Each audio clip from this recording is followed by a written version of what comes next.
Ayan mga idol, nandito tayo ngayon sa Barangay Bentinilla sa may Santa Barbara mga idol. At may nag-request po sa atin dahil may 10 senior citizens na nangangailangan po ng tulong dahil hindi na po sila medyo nasikaso, kaya dadalhin po natin sila ng ayuda para may pang araw-araw naman sila. Alright, let's G. Yan mga idol, dito po tayo sa Barangay Bentinilla mga idol. Ayan, maglalakad po kami para puntahan yung mga senior citizens na nangangailangan. Ayan mga idol, nandito po si Lolo, yung unang subject natin na bibigyan ng tulong. Ilan taon na po sila? 96 years old na po sila at bulag na po sila mga idol. Ayan, naabutan natin sila ng konting tulong. Ayan. Ayan mga idol, sa second subject na tayo ngayon. Sa likod po tayo dadaan. Puro likod kasi puro putik. Ayan po si Lola mga idol. Siya po yung pangalawang subject natin na ating bibigyan dito po sa Santa Barbara. Bayan wala awit ko ya, mulag parad si kayo. Ito man. Bulasan ken. Naakan. Ito man na naakan na. Pampasensyahan nyo lang, nanto tayo nawit ko si kayo baya. Akin na. Yan Mga idol. Wala pa nangaraw dad si kayong bulas, gatas, noodles. Matuman. Yan mga idol, ang kwento ni Lola. Wala na to yan. May kasama siya Inamay dito. ng patayan dad si Ken. Inarabandaman. Pero yung anak niya pinatay po. Iman. Puniba ka. Wala ako tamal mulag ng balik. Anak tuman sa amin. Tapatay iba yun dyan. May apo yung labad. May apo. Agad dyan ba na aya? Gamanayam dyan. Ituturo-turo tok labat na kanin ko. Ito po mga idol yung bahay ni Lola. Dito lang siya nakatira. Yan lang, 4 na sulok lang mga idol. Nung kinso ilog sir, danong dia. Yan, pag umakyat po yung tubig, Si ilog na yan eh. baha po mga idol kasi yan, ilog na po dyan, Paano maakit ang tubig?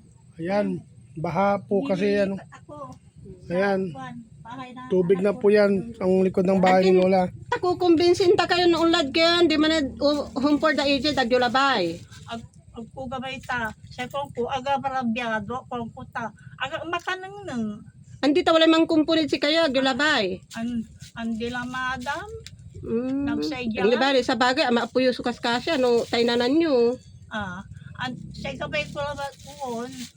No nayagyari. Kaibag. Di man. Nairing mag-iikiraw tayo. Yan po yung kwento ni Lola.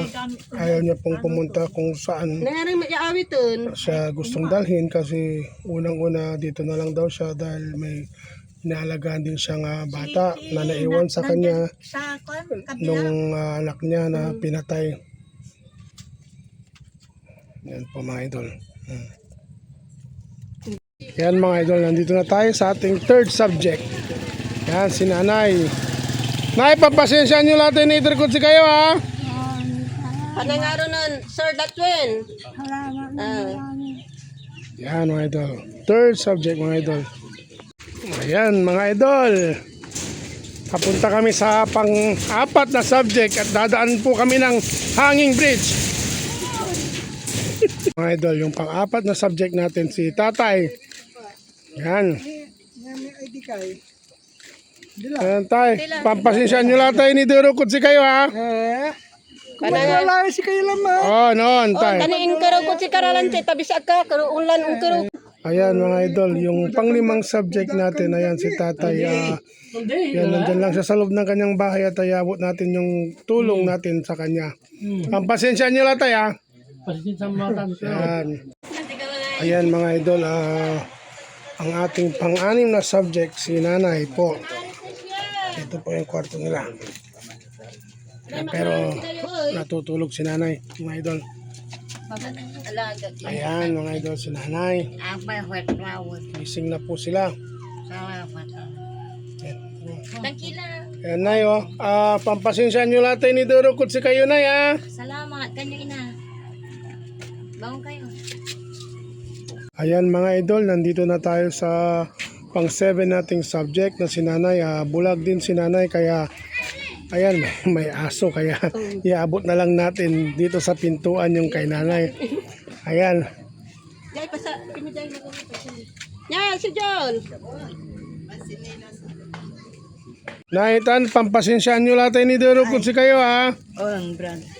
Ayan mga idol. Thank you. Ayan mga idol, mayroong 3 pa tayong subject na hindi nabigyan at iwan ko na lang po sa kanila dahil medyo malalim at maputik po yung lugar. Kaya ayan, sila na po yung bahala mga idol. Ayan, maraming salamat at kung sinong gustong magpaabot, PM nyo lang po ako. Thank you po.